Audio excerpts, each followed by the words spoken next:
sabem que eu estava bem longe daqui, né? Mas foi ótima a palestra, eu não ouvi ainda. Eu só ouvi o comecinho.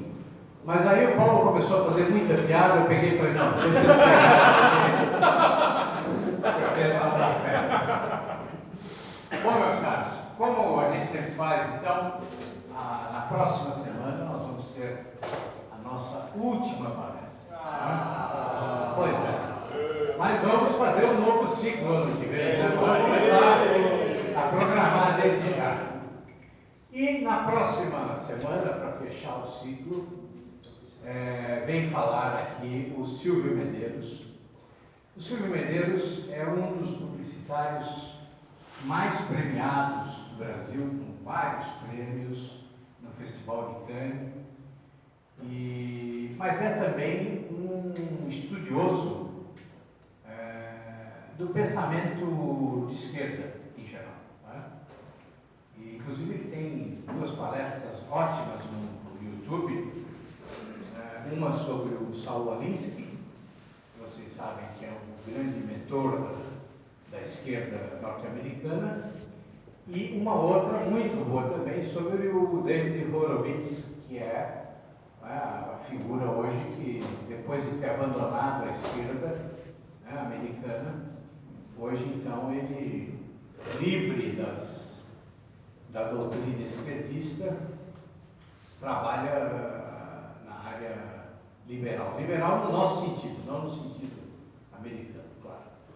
Bom, mas muito bem. Então, de maneira que o Silvio vem na semana que vem exatamente para fazer uma análise sobre o discurso esquerdista. Como o discurso esquerdista funciona, como ele é organizado, como ele é pensado, como ele se difunde na mídia, na propaganda, de maneira que vai ser uma palestra muito interessante. E hoje nós temos aqui conosco grande alegria de ter o Carleno Porcaro, que é um dos grandes ficcionistas do Brasil, da nossa literatura contemporânea. É uma honra ter você aqui, Carleno. Muito obrigado. Eu agradeço por ter aceitado o nosso convite. E vou ler aqui, porque senão eu cometo alguma gafe, como eu já cometi antes, e depois vocês saem falando mal de mim. Então, o Carleno não é só escritor, mas ele também é tradutor, é professor de História Contemporânea, e ele se formou em História, Ciência da Cultura e Filosofia pela Universidade Humboldt, de Berlim. E fez mestrado na mesma universidade sobre a estética em Nietzsche. Então, de maneira que nós temos aqui conosco não só um grande ficcionista, mas temos também um grande pensador da cultura contemporânea e da estética. Então, deixo vocês com o Carleno. Muito obrigado novamente por ter aceitado o convite. Obrigado.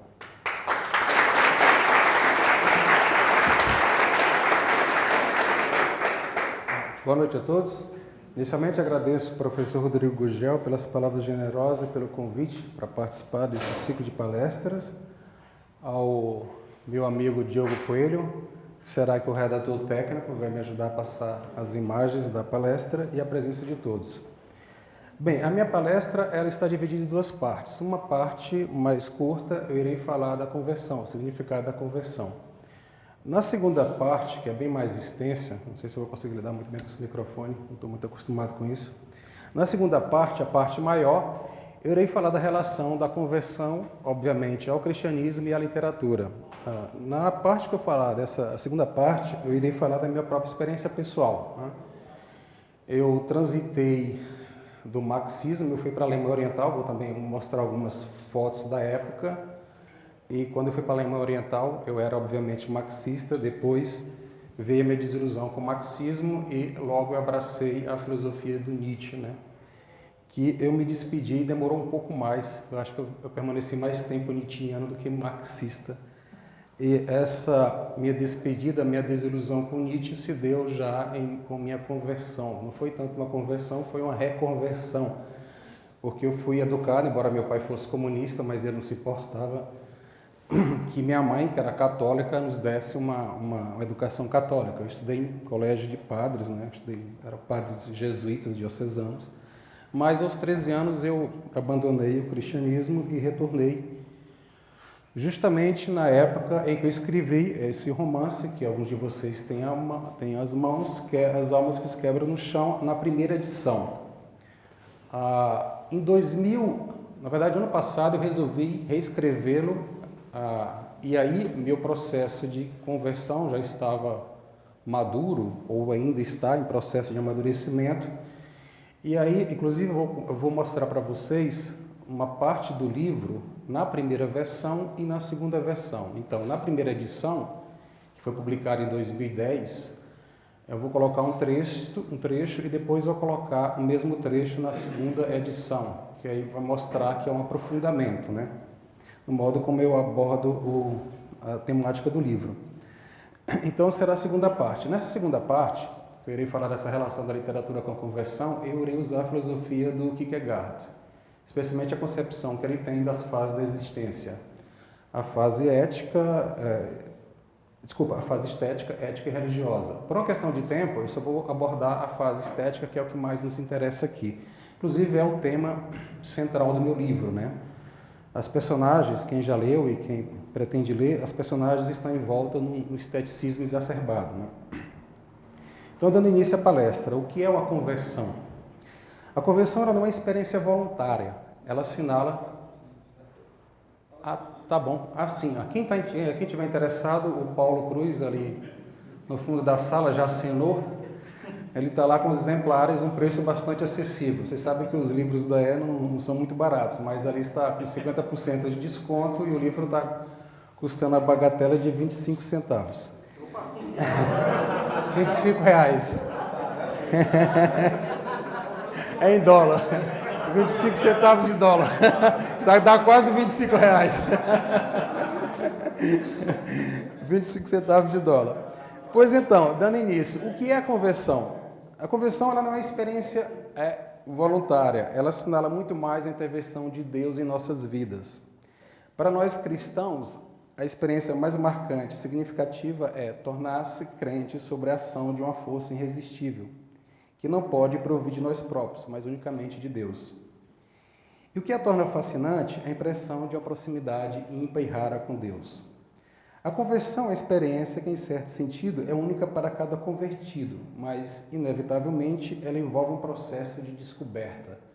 Aquilo que T.S. Eliot denominou como chegar a casa e descobrir o lugar pela primeira vez. Eu diria que é chegar a casa e também perceber que esta casa tem mais cômodos e mistérios que até então não tínhamos reparado. Ou então, isso também foi minha própria experiência, você voltar-se ao passado e ver que mesmo as experiências mais estúpidas da sua vida ou as mais dolorosas, elas podem e devem adquirir um sentido. É óbvio que nem todos os cristãos passam por uma experiência de conversão. Acho que muitos de vocês, alguns de vocês, nasceram como cristãos, foram educados como cristãos e nunca abandonaram o cristianismo, o que é digno de apreço. No entanto, essa noção de conversão, ela goza de um prestígio junto aos religiosos, porque não há dúvida de que os evangelhos a salientam como algo importante. Por exemplo, podemos interpretar as cartas de Paulo e a sua própria vida a partir de uma perspectiva de sua conversão. Qual a origem da palavra? Quem primeiro emprega a palavra, que eu não sei, meu latino é muito bom, conversio, não sei se está correto, né? Quem primeiro emprega a palavra conversio no sentido cristão é Santo Agostinho. De maneira interessante, esta palavra, ele não a emprega naquela que talvez, ou talvez não, é certamente o maior relato de uma conversão, as Confissões. A palavra está em sua obra-prima, A Cidade de Deus, no livro 7º, ou no livro 7. E uma referência aos esforços de Satanás para impedir nossa conversão ao verdadeiro Deus. O problema em relação à conversio, em seu sentido básico, é que ela não coincide exatamente com aquilo que entendemos por conversão, nem com o sentido dado pelo próprio Santo Agostinho. A palavra, em sua origem, antes do sentido dado por Santo Agostinho, significa dar a volta completa. apontando para a revolução interna que acaba nos trazendo de volta ao ponto de partida. Ora, a conversão cristã ela é radicalmente diversa. Ela não é circular. Nós não retornamos ao ponto de partida. Seu fim permanece em aberto. Ela avança rumo ao porvir sempre imprevisível. Ao contrário, o sentido da palavra latina é tipicamente pagão, refletindo a visão pagã da história e do tempo como fenômenos circulares. Esta concepção nos lembra, e eu vou falar depois com mais calma, o eterno retorno do Nietzsche, né? E essa concepção também de que o tempo e a história são circulares está presente em muitos textos do Oriente e de formas variadas em alguns filósofos pré-socráticos, especialmente Anaximandro e Heráclito. De maneira essa experiência da circularidade e do romper da circularidade, ele está presente nesse romance e quando, aí que é interessante, na primeira edição, na primeira versão, isso foi uma espécie de intuição, não foi proposital. Já na segunda, isso eu não alterei. E como eu achei bastante interessante, eu repeti essa mesma estrutura circular de rompimento dessa circularidade no romance que eu estou a corrigir, que espero que saia no próximo ano, chamado Advento. E pretendo repeti-la no meu romance, no próximo romance, que eu já tenho um título, chama-se O Bosque do Meio-Dia, pretendo começar a escrevê-lo no final do próximo ano. Essa trilogia, ela segue aquele que eu falei agora há pouco, da compreensão que o Kierkegaard tem dos estádios da existência, né? Aqui é uma discussão estética, no Advento eu tento trazer à tona uma discussão ética, e no Bosque do Meio-Dia eu pretendo trazer uma discussão acerca da concepção religiosa de existência. Permitam-me aqui uma pequena digressão, vou fugir um pouco do tema da conversão, e apontar uma citação de um parágrafo de um pequeno ensaio de uma escritora norte-americana que eu gosto muito, Rodrigo Gugel também a ama de coração, que é Flannery O'Connor. Há um ensaio dela, denominado A Igreja e o Escritor de Ficção, que foi publicado no Brasil pela revista Terminal, de novembro de 2013, na tradução de nosso amigo William Campos da Cruz, que não está aqui presente. Flannery O'Connor fala o seguinte: o drama da existência humana geralmente se baseia no fundamento do pecado original, que o escritor pensa em termos teológicos, quer não. Então também supõe-se que qualquer personagem no romance sério detém uma carga de sentido maior do que ele mesmo. O romancista não escreve sobre pessoas no vácuo, escreve sobre pessoas em um mundo em que algo está flagrantemente ausente, em que há um mistério geral da incompletude e a tragédia particular de nossos tempos a ser demonstrada. E o romancista tenta transmitir, em forma de livro, uma experiência total da natureza humana de qualquer tempo. Por essa razão, os maiores dramas naturalmente envolvem a salvação ou a perda da alma. Onde não há fé na alma, há muito pouco carga dramática. Na verdade, eu acho que esse é o grande tema da literatura contemporânea, a perda ou ganho da alma. O que a Flannery O'Connor está nos dizendo é que a vida do homem, longe de ser determinada mecanicamente, é por essência dramática. Isto é, posicionada entre o pecado e a graça. Com isso, o romancista cristão, ou no caso dela e no meu caso, católico, se encontra em uma posição de vantagem em relação aos outros. Ele é capaz de despertar a dimensão transcendente da experiência humana. Ora, qual tema pode ser maior para a literatura do que aquele que dramatiza a perda ou a salvação da alma?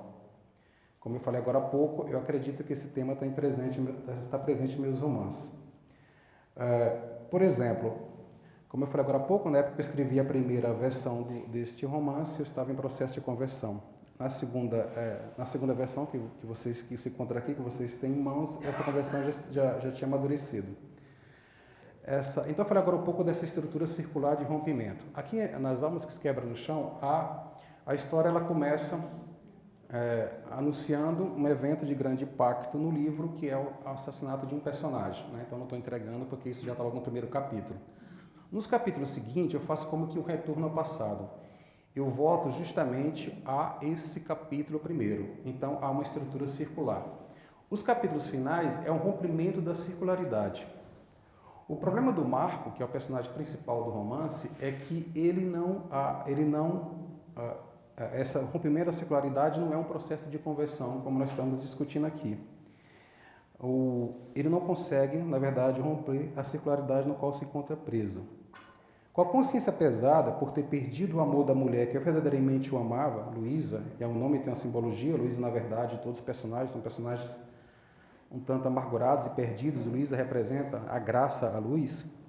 Então, repetindo, com a consciência pesada por ter perdido o amor da mulher que verdadeiramente amava, Luísa, nem pensa em implorar seu perdão, muito menos o de Deus, ainda menos de perdoar-se. A decisão que toma é de condenar-se a si mesmo, aplicando como que uma punição a si próprio. Não comete suicídio, como Judas Iscariotes, mas peca também pelo orgulho. Então, aqui assim, esse rompimento da secularidade, em ambos os casos, tanto em Marco como em Judas, não levam à conversão, infelizmente. É óbvio, e quem primeiro me apontou para esse aspecto do suicídio de Judas Iscariotes, foi meu amigo Gessé de Almeida Primo, que está aqui presente, é que se Judas houvesse buscado o perdão de Cristo, tê-lo-ia com certeza obtido. Ao fim preferiu perder a alma. Justamente o que Marco faz, ele rompe a secularidade, mas para perder a alma. Voltemos então aos aspectos pagãos e cristãos da palavra convérsio. Quando os cristãos adotaram a palavra, além de modificar sua conotação, transformaram um fenômeno circular num fenômeno linear, cujo fim é imprevisível ou desconhecido. Significava, a partir de então, uma mudança irreversível que se produz de uma vez por todas, sem retorno ao ponto de partida. Por quê?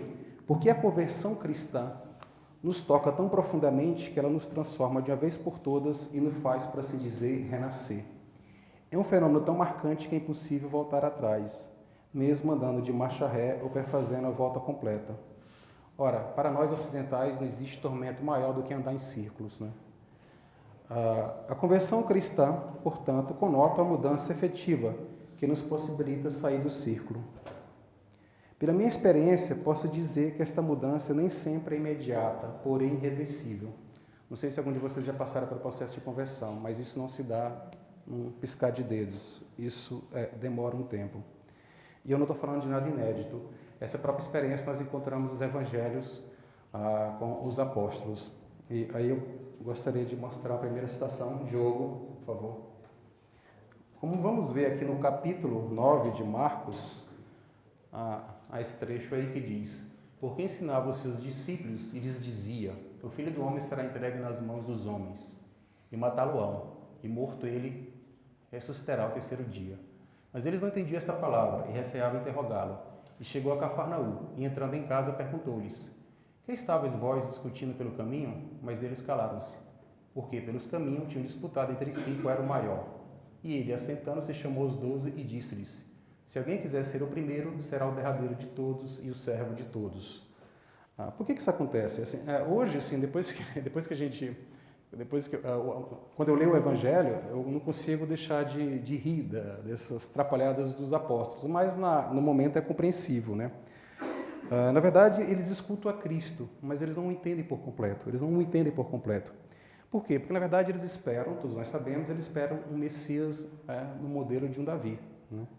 No entanto, Cristo é um Messias que sofre a maneira do servo de Yahvé no segundo Messias. E é somente após a morte e a ressurreição de Jesus que finalmente compreende que não havia podido senão ouvir. A ressurreição para eles é uma experiência de conversão, a mesma experiência da descida do Espírito Santo por ocasião de Pentecoste, quando recebem a graça que não concebiam com Cristo ainda em vida. A verdadeira definição da graça é que Cristo morreu por nós. Mesmo que eu tenha rejeitado, ele sempre fará com aqueles que o escutam, sejam aptos a tornar-se filhos de Deus. Bem, aqui eu entro para a parte que é maior, eu conto com a paciência de vocês, que é justamente, eu vou falar, como eu disse, da literatura, a relação entre a conversão e a literatura, mais especificamente da minha própria experiência, né? Recorrendo também ao exemplo dos meus livros. Em A Mentira Romântica e Verdade Romanesca, René Girard diz que as obras mais extraordinárias da criação literária não são obra exclusiva do talento inato. Obviamente que René Girard não nega que o dom, a criação literária, é um dom que deve existir. Nem tampouco são obras da habilidade técnica. Obviamente o escritor precisa ter habilidade técnica, e essa habilidade técnica, pela minha própria experiência, ela deve ser constantemente aprimorada. Para Girard, A capacidade criativa do escritor, sua genialidade, é antes uma consecução tardia, o resultado de uma transformação pessoal que não lhe coube fazer e que tem muito de conversão.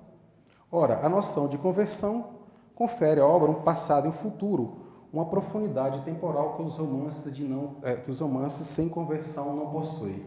O Girard, ele cita nesse livro, o escritor, o livro começa ele falando de Miguel de Cervantes. Quem leu o Dom Quixote, há também ali uma descrição da experiência de conversão.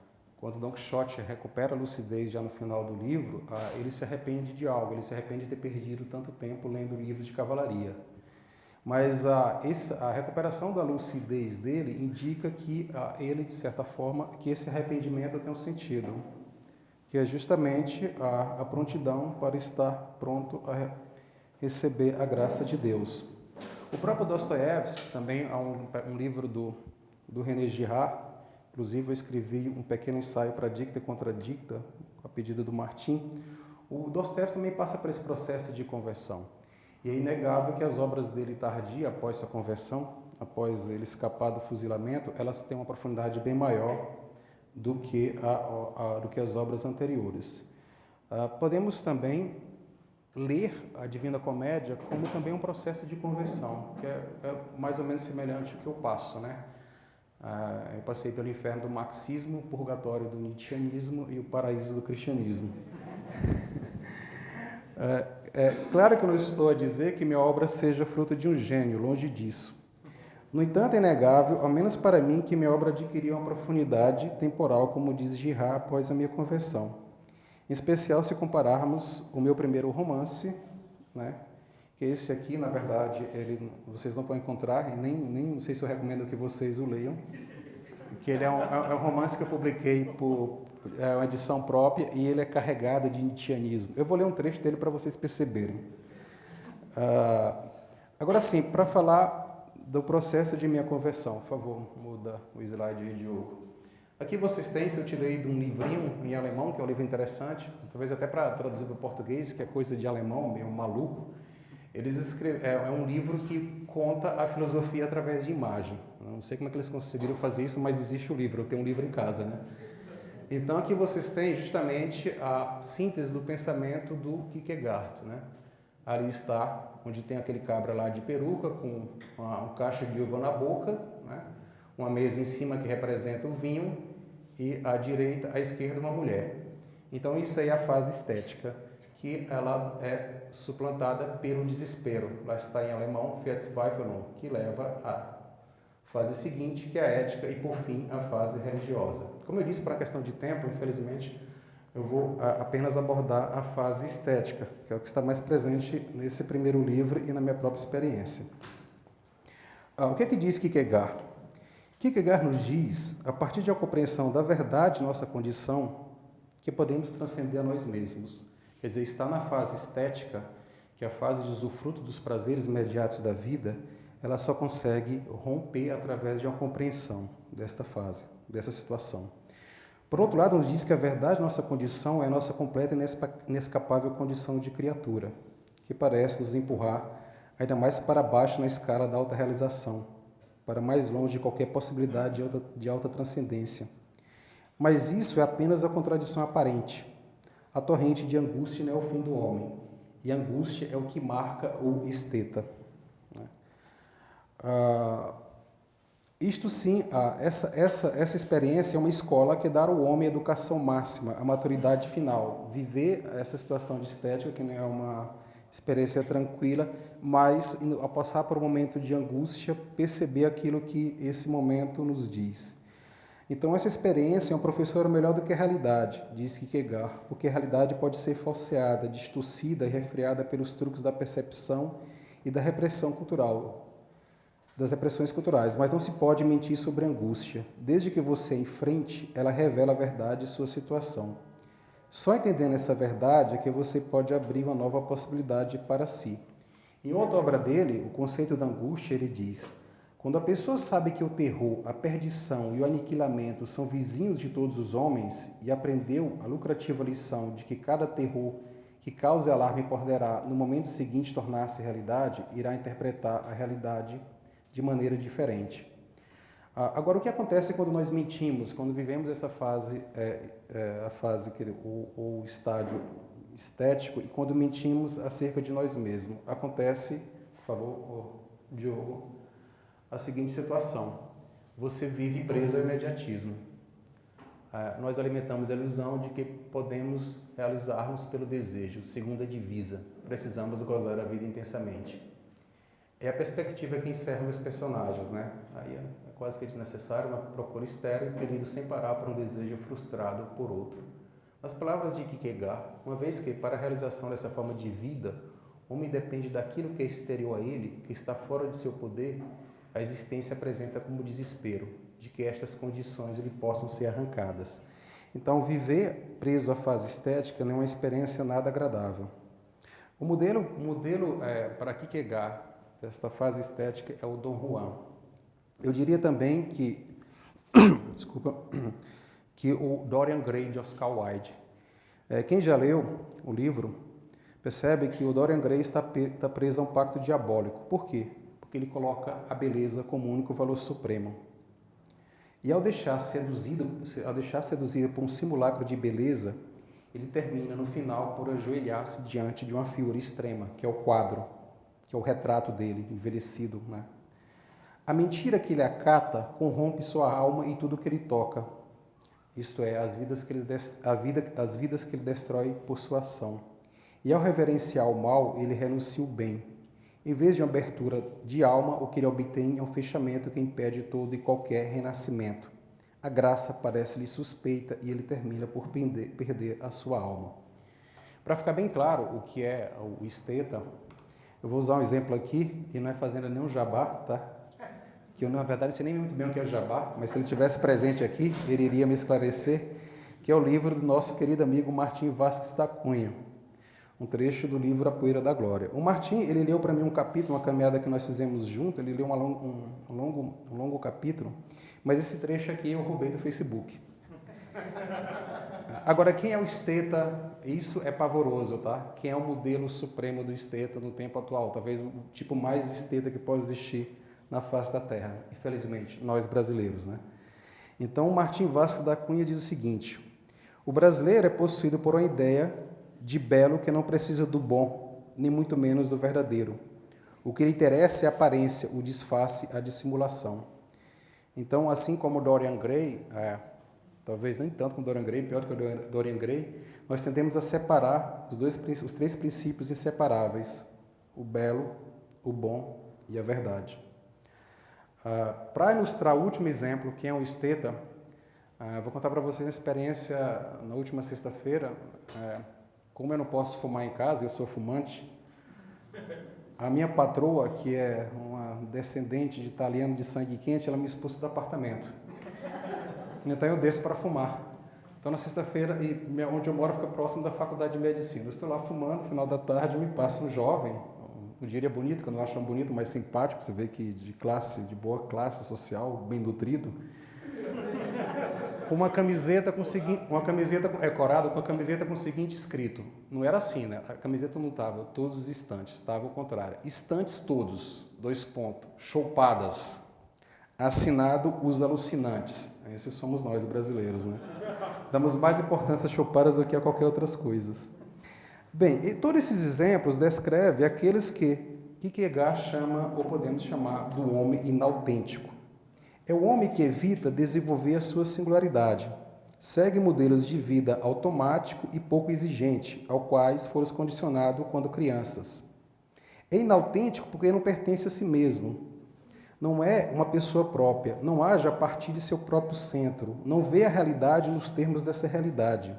É um homem unidimensional, totalmente imerso no jogo imaginário de sua incapacidade. Então, isso é o que eu tinha que falar sobre Kierkegaard. Depois nós voltaremos e aí eu vou falar um pouco mais da minha experiência, não tanto de escritor, mas da minha ida para a Alemanha Oriental. Por favor, passa o slide aí. Então, vocês têm aí o terror. Ali à esquerda vocês têm o visto do meu passaporte. Então está escrito lá Deutsche Demokratische Republik, República Democrática Alemã. Isso foi meu visto de entrada. Então vocês têm lá, o visto ele vale de 20 de agosto de 89 a 19 de setembro de 1989. Eu cheguei na Alemanha dia 23 de agosto. O que é interessante nesse visto, por isso que eu faço questão de mostrar para vocês, é que a esse momento a Alemanha Oriental já está em crise. Não sei por uma questão burocrática ou de cegueira mesmo, o comunismo cega as pessoas, eles nesse momento aí deram 6 bolsas de estudos para estudantes brasileiros. E eu me surpreendo como é que um país em crise, quase que ao fim, pudesse conceder todas essas bolsas. Por que ele estava em crise? Porque já havia nesse momento aí as manifestações de Leipzig, que foi a cidade que eu fui, né? Primeiro eu tinha que aprender alemão, os países socialistas davam esse tipo de bolsa de graduação. Então primeiro eu fui para Leipzig, aprender o alemão, depois que eu iria para a universidade. Então essas manifestações contra o governo, elas começam justamente em Leipzig, nessa cidade, né? E outra coisa também, não sei se vocês se lembram, ou não sei se algum de vocês, talvez parte de vocês não eram nascidos ainda, ou ainda eram muito garotos, há 3 meses antes, ou 2 meses antes, a Hungria havia abrido suas fronteiras. A Hungria era um país socialista, como a Alemanha Oriental, era do bloco soviético, havia aberto suas fronteiras com a Áustria. Então, muitos alemães orientais, já nesse momento aí, eles viajavam através da Tchecoslováquia, que era outro país socialista, havia controle de fronteira, mas para eles era relativamente flexível, chegavam à Hungria e desciam em direção à Áustria. Então, era um país em crise, tá? Aqui vocês têm uma foto de Berlim, aquela arquitetura, uma típica arquitetura socialista, né? Oscar Niemeyer, parece Oscar Niemeyer. Ou Le Corbusier, né? Passa aí, por favor. Aqui tem assim, esse livrinho que eu trouxe ele aqui é muito interessante. Primeiro dia lá na escola de alemão, nós estudantes estrangeiros recebíamos esse livro, que ele era editado em vários idiomas, de acordo com a origem do estudante. E na primeira página vocês têm aí as palavras do Honecker, que foi o último escritor. Está aqui o Cabra, né? Foi o último escritor o último presidente da Alemanha Oriental. Então aí vocês já veem que tem uma certa mentira, né? Então vamos lá, o que ele fala? Devido ao desenvolvimento das forças produtivas das relações de produção socialistas, nosso povo atingiu um padrão de vida nunca antes atingido ao longo de sua história. Mentira, né? A Alemanha capitalista estava 1000 anos na frente, né? Desemprego é para nós um termo de outro mundo alheio ao nosso. Nosso país garante a segurança social, o pleno emprego, iguais oportunidades de ensino para todos os filhos do povo. Nós consideramos que a mais importante tarefa é a preservação da paz e, assim, a perspectiva de um futuro assegurado. Essa coisa, assim, eles se colocavam como defensores da paz, né? O que era mentira. Vocês sabem que a Alemanha Oriental, o governo da Alemanha Oriental apoiava o grupo terrorista Baader-Meinhof, né? Então, assim, eles interferiam, sim, através do uso da violência na política de outros países. Pois então, e passa, por favor, mais um slide. Isso aqui já foi, de certa forma, aquilo lá, no momento talvez, eu era marxista na época, achei grandioso, nossa, que é verdade e tal. E, posteriormente, aí vem a minha decepção, mas antes disso eu vou mostrar para vocês algumas fotos, só para vocês entenderem. Deixa eu usar aqui meu raio privatizador. Então, vocês têm aqui Vocês têm aqui, esse aqui é a Alemanha Oriental, né? E a Alemanha Ocidental, ela era maior, né? Só bem rápido para ilustrar, vocês já sabem disso, mas para não se tornar cansativo, vocês sabem que no final da guerra, em 45, os aliados, que era a Alemanha, os principais aliados, Alemanha, França e Estados Unidos, juntamente com a União Soviética, eles dividem a Alemanha em 4 setores, né?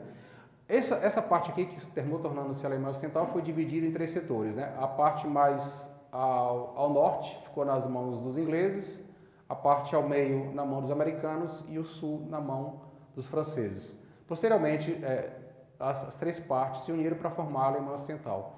E aqui, a Alemanha Oriental foi a parte tomada pela União Soviética. Essa mesma divisão, isso também pouca gente sabe, aqui no segundo quadro mostra melhor, eles fizeram em Berlim, né?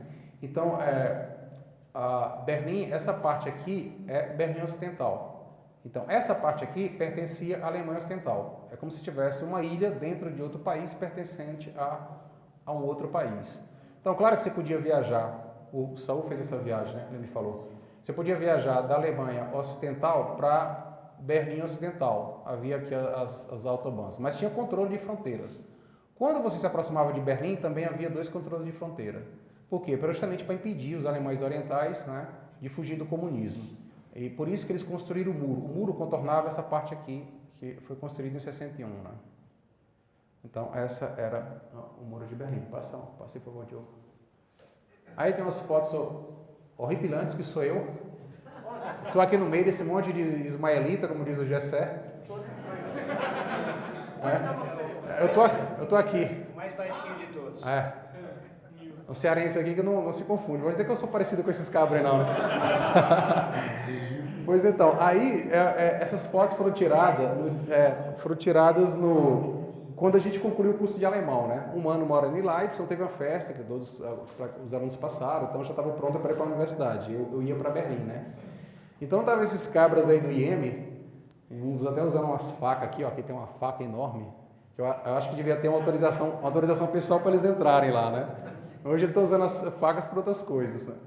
E essa segunda foto eu coloquei porque tem algo interessante aqui. Como eu, na época... Aqui eu já estava, de certa forma, começando, já estava um ano de alemão oriental, já estava começando a me decepcionar com o marxismo. Mas ainda não estava assim, ainda não tinha encontrado o meu norte, por que eu vou colocar no lugar, né?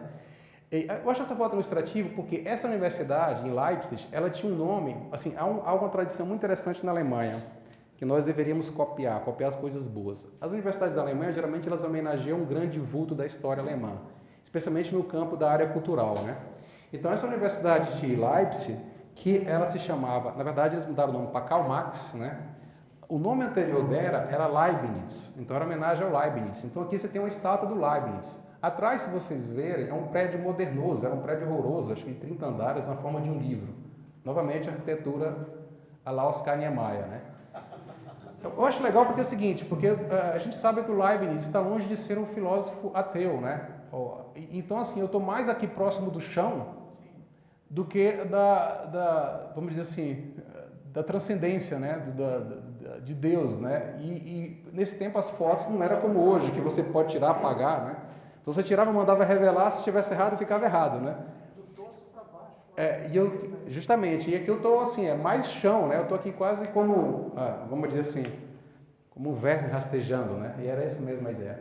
Vamos lá, passa aí. Aqui você tem umas fotos bem rápidas, aqui era já em Berlim, ali era uma residência de estudante, né? Também lembra a arquitetura, lembra Brasília bastante, você pode dizer que é Brasília, então as pessoas acreditam. Aqui já é Berlim, Berlim Oriental, mas já vocês estão vendo que já tem propaganda capitalista ali, ó, que não havia, e aqui eles já estão reformando, né? Eles estão ligando as duas cidades, né? Berlim Ocidental para Berlim Oriental. E eu morei nesse prédio aqui, né? Inclusive no livro, quem lê o livro, ou quem vai ler, tem uma cena interessante, porque os personagens fazem uma sessão espírita e dá errado, a menina fica endemoniada. E nesse momento aqui, eu morei um tempo aqui nesse prédio, e era interessante a história, porque eu era o único estudante estrangeiro, todos eram alemães, e o único que não estava teologia. Todos os estudantes aqui que moravam aqui estavam teologia luterana, eu era o único. Eu consegui entrar porque eu contei uma história e eles me aceitaram. Então, eu estava passando férias no Brasil, e aí esses malucos desses meus amigos brasileiros, na grande parte são retratados no livro, tinham feito lá uma sessão espírita, tinham baixado lá um demônio e a menina tinha ficado maluca, e eles foram buscar socorro aqui, tá? E um amigo meu alemão, o Thomas, né, grande amigo meu alemão, quando eu voltei de férias do Brasil, disse, tem uns brasileiros malucos vieram aqui atrás de ajuda para a gente fazer um exorcismo, que a menina estava endemoniada, né? E como a teologia luterana na Alemanha ela é bem mais secularizada do que a teologia católica, ele falou, obviamente, assim, vamos buscar os católicos vamos buscar a diocese lá de Berlim Ocidental, que os católicos ainda acreditam nessa superstição de demônio. Né? Então, passei, por favor, Leandro. Então, aqui é o aerocontrole, né, de passagem, que já está em ruínas, aqui tem um pedaço do muro, pode passar. Aqui também vocês vê que o muro, ele na verdade, ele não era só um muro, né? Ele tinha uma aqui, outra parte aqui. Se você tentasse fugir, você tinha, na verdade, pular e correr esse espaço para pular o segundo muro. O muro tinha quase mais de 3 metros de altura. Essa travessia aí que a bala catava. A bala catava, né? Na verdade, você tinha aqui, você tinha controle militar, né? Você tinha minas, você tinha cães, você tinha então é praticamente impossível você fugir. Hã? Não, assim, aqui ele tinha uma espécie de contorno, então você não tinha como você segurar, né? Você não tinha apoio. Ele era uma coisa arredondada, né? E aqui eu fiz homenagem ao Saul. Aqui é a sinagoga de Berlim. Foi a única sinagoga que os nazistas não destruíram, tá? É uma sinagoga belíssima que eles estavam recuperando, tá? Passa aí. Tá, e aqui para encerrar a última foto. Vocês são já de saco cheio de ver essas fotos. Sou eu aqui. Aqui sou eu encostado no portão de Brandeburgo, o cartão postal de Berlim. Ele era bem magro, né?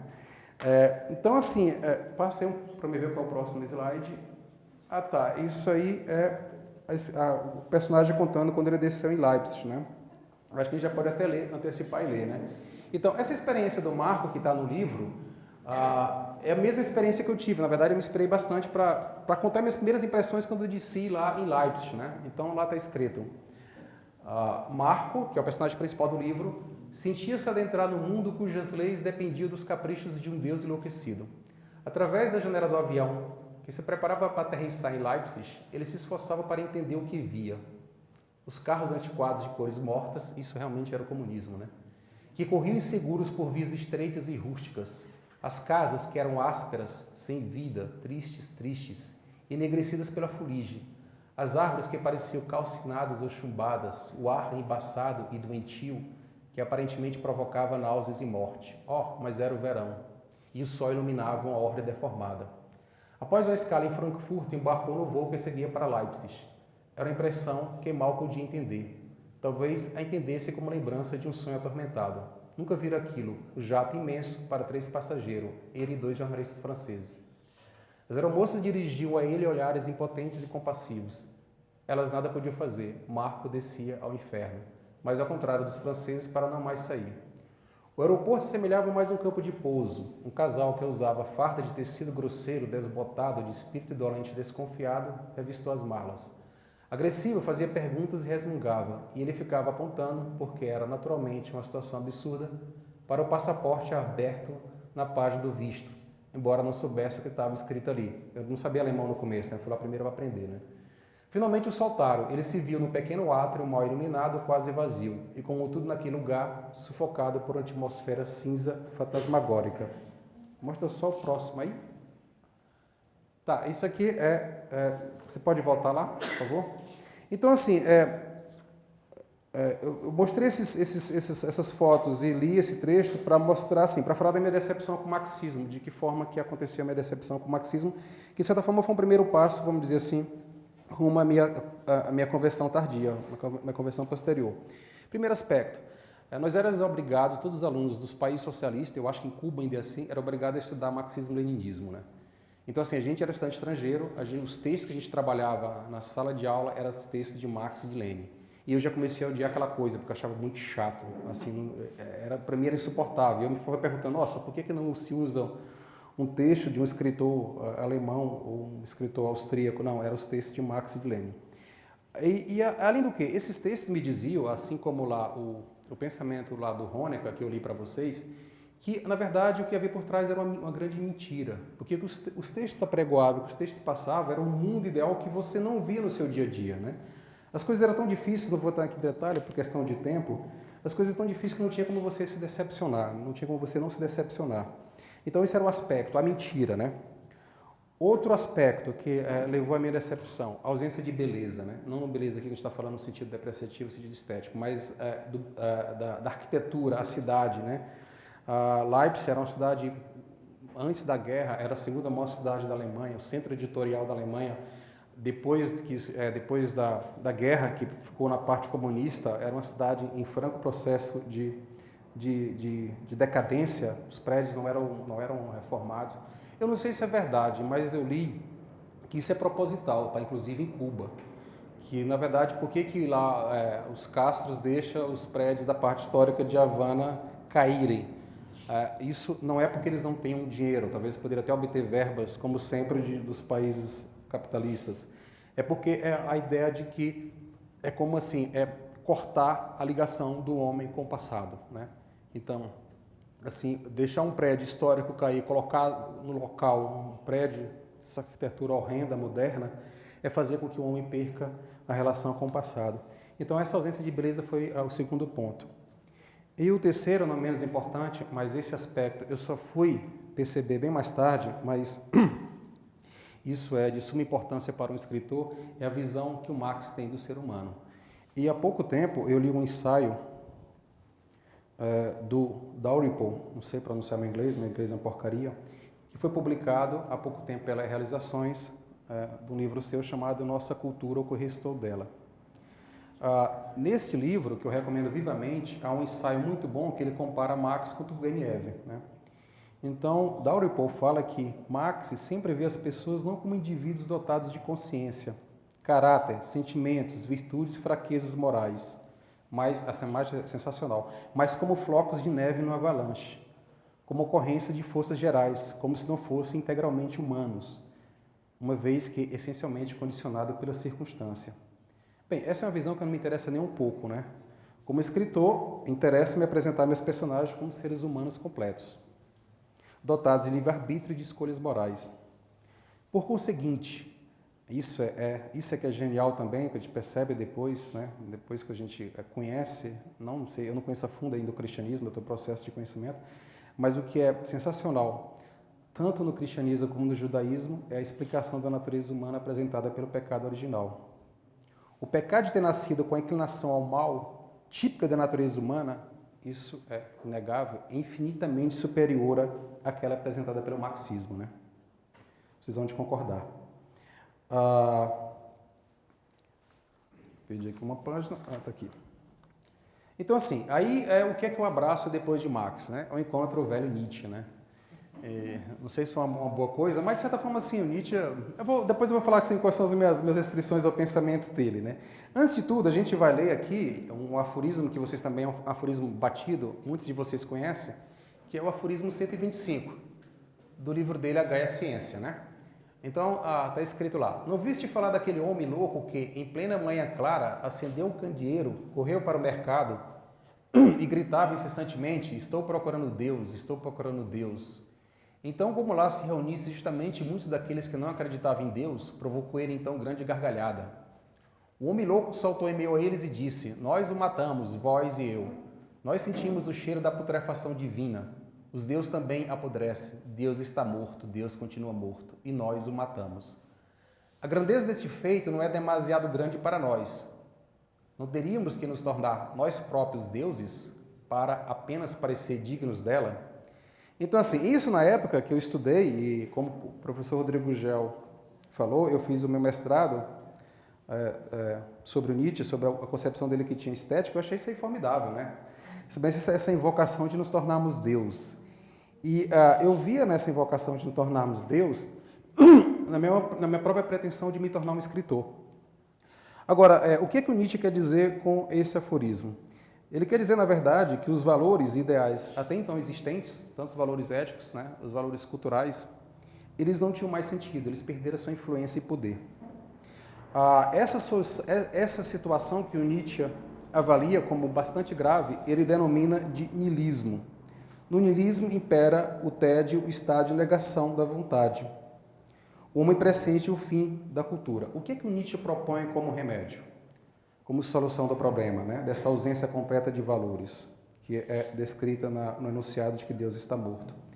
Ele propõe a concepção que ele tem do Übermenschen, que é o super-homem, ou sobre o homem, né? Eu acho que a tradução super-homem é meio complicada, porque lembra sempre o personagem lá dos quadrinhos, e o eterno retorno de todas as coisas. Quem é o super-homem? É aquele homem que afirma o pensamento do eterno retorno. Quer dizer, o Nietzsche, ele concilia as duas ideias. Aí lembra um pouco, Nietzsche, na verdade, ele tem muito aspecto de paganismo, né? Qual é essa ideia do eterno retorno? É a ideia de que nossas vidas irão se repetir milhares e milhares de vezes. Então, algo apavorante. Essa palestra que eu estou dando para vocês, vocês irão assistir milhares e milhares de vezes, tá? Então, assim, há um sentido interessante aí. Então, ele, na verdade, chama que você crie algo significativo na sua vida porque você vai viver milhares e milhares de vezes, né? Então, o que ele coloca como contraponto ao niilismo como solução. O niilismo é o sobre-homem que sabe que vai viver milhares e milhares de vezes e que procura dar sentido à sua existência a partir de uma criação artística. O Nietzsche salienta muito isso. A partir do momento que você cria, né, que você escreve, que você compõe, você está dando um sentido à sua existência. Não é de todo um pensamento destituído de sentido, né? Mas ele tem um problema. Né? Eu selecionei só para ilustrar o próximo, que é para mostrar como eu estava impregnado de nietzscheanismo, que é um trecho desse livrinho, né, que eu, como falei para vocês, agora há pouco, eu escrevi marcado em excesso pelo pensamento de Nietzsche. Então, isso é uma frase minha, não reparem, tá, pessoal? Então, está escrito lá. Como escritor, assim, qual é a ideia do livro? Vou falar bem rápido. Na verdade, chama Escritos de Obsessão porque o livro, assim, na verdade, o livro, ele não foi escrito por mim, obviamente foi escrito por mim, mas o livro são... escritos de uma personagem, né? De um personagem que escreve o livro. Então, o personagem escreve sobre os diferentes assuntos, né? Então, na verdade, esse é o próprio personagem que o personagem está escrevendo, mas obviamente sou eu, né? Como escritor, eu trago comigo a interessante possibilidade de fazer da vida um campo de inspiração, onde todas as experiências, observações e vivências valem a pena. Como escritor, a vida me parece mais justa e fundamentada, desse modo mais suportável. Todos os meus atos e dos outros, até os que se voltam contra mim, acolhem um sentido, tornam substância, elementos e motivos para a minha literatura, ao mesmo tempo que essa fornece justificativas à existência. Então, isso aí, há um teor de arrogância aí, que é justamente aquele que marca o super-homem. Ele é capaz de criar seus próprios valores e faz da vida um campo de inspiração para esse empreendimento. Agora, sim, qual é o perigo do nietzscheanismo, né? Ora, no universo no qual nós nos encontramos, que está plenamente derrotado e perdido, porque é nesse universo que a morte, aí tem um texto, essa é uma expressão minha, a soberana sem sucessores predomina, é a ilusão acreditar-se ser capaz de tornar-se um super-homem, um Übermensch, né? Ademais, existe aqui um problema de ordem moral. Tendemos a nos considerar como gênios, seres além do bem e do mal, ou inteiramente satisfeitos em nos considerarmos além do bem e do mal. Esta concepção, ela dá origem a dois tipos humanos, né? Essa concepção de que o sujeito está além do bem e do mal, né?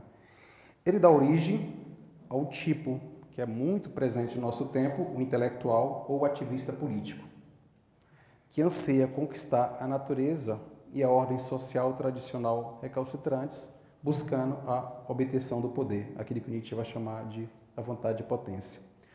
O outro tipo, esse também é bastante presente no nosso tempo, ele não procura realizações.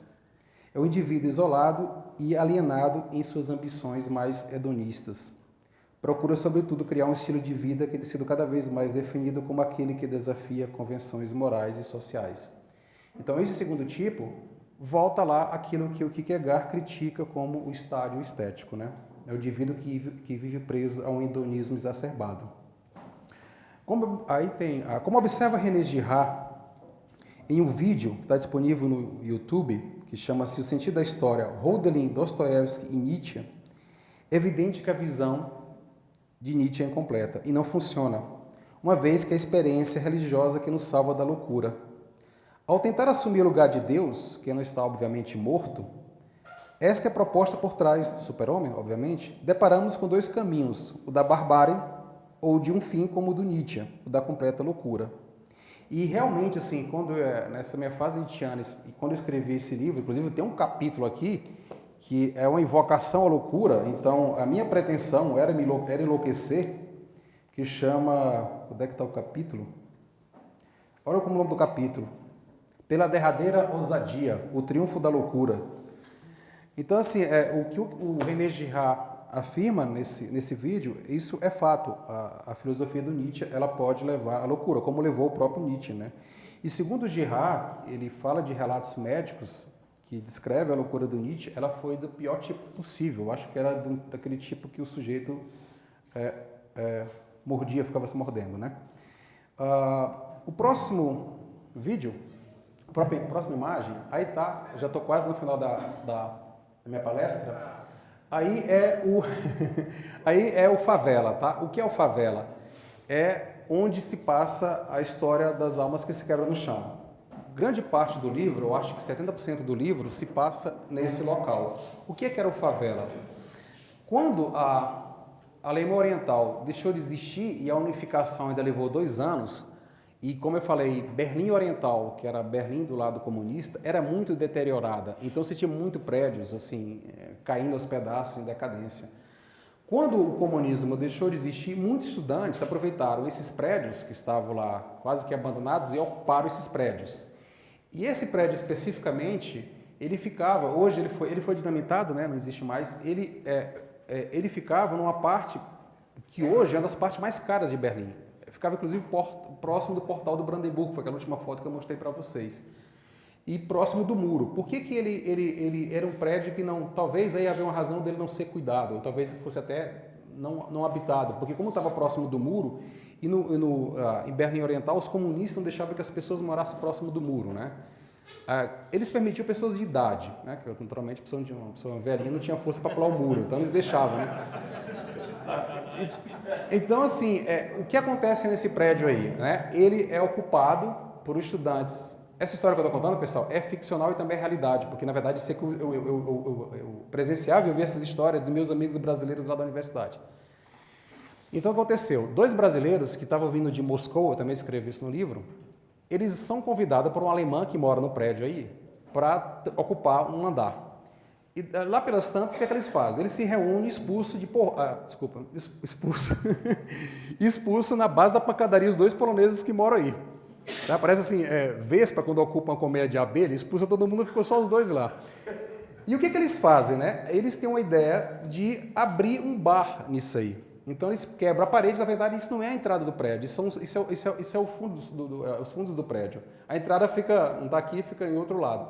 Então um deles tem a ideia de quebrar a marretada, a parede aí que dá para os fundos. Logo que você entra, eu vou ler um pouco a parte do livro para vocês entenderem. Há uma descida que leva a um subsolo.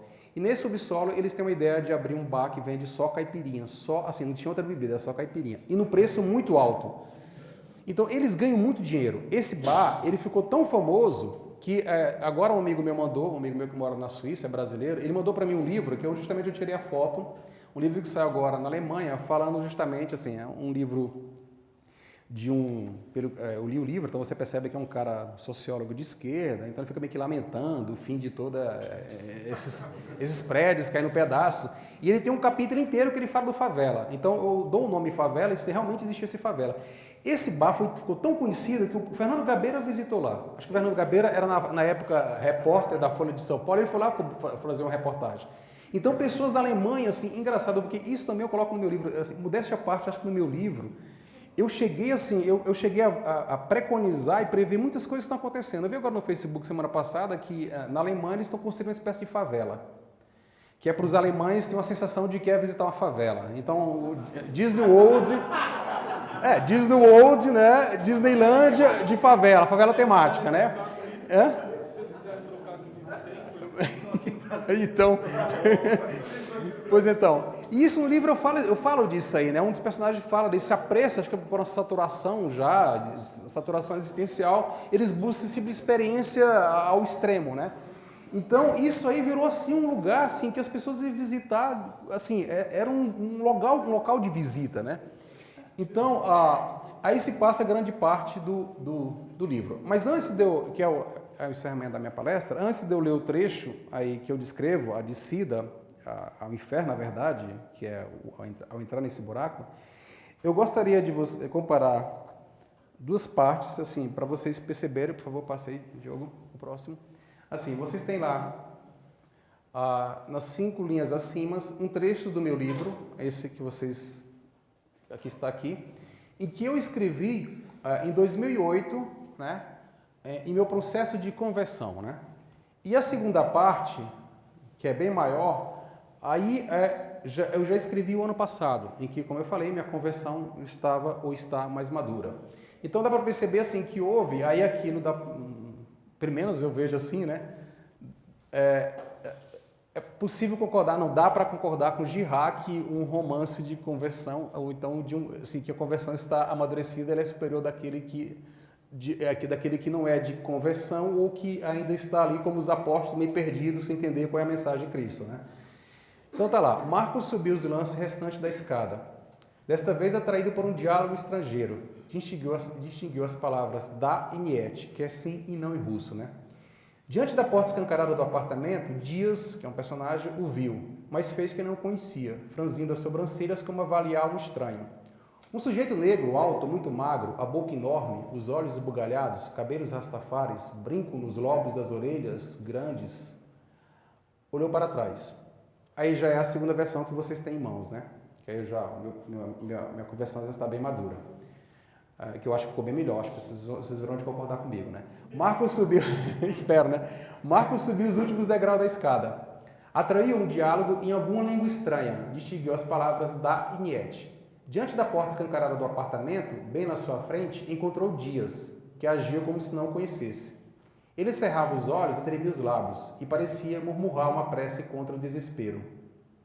Um jovem bastante alto, magro, negro, olhou para trás, fitando Marco detidamente. Tinha a face envelhecida, caída, e o cabelo, de pontas endurecidas e embaraçadas, apontava caoticamente para todos os lados.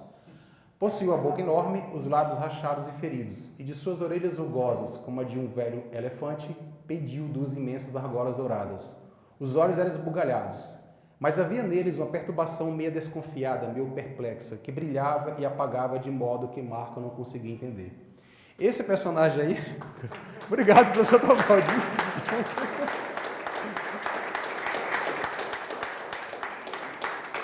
Pois é, esse personagem aí, que esse negro alto, quase da minha altura, realmente existiu, foi um dos caras que tomou de conta do Favela, que se chama, na verdade, o apelido dele era Boca. No livro, por uma questão, né, de segurança minha própria, eu coloquei como Bocas, né? Então, ele é um personagem, assim, também modéstia à parte, né?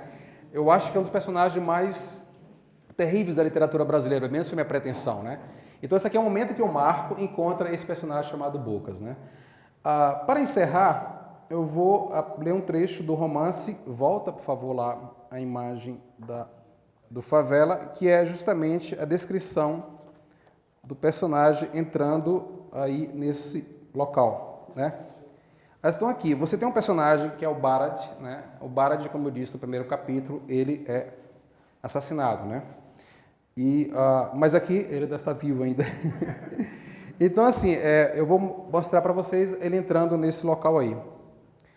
Barad deparou-se com a mesma situação que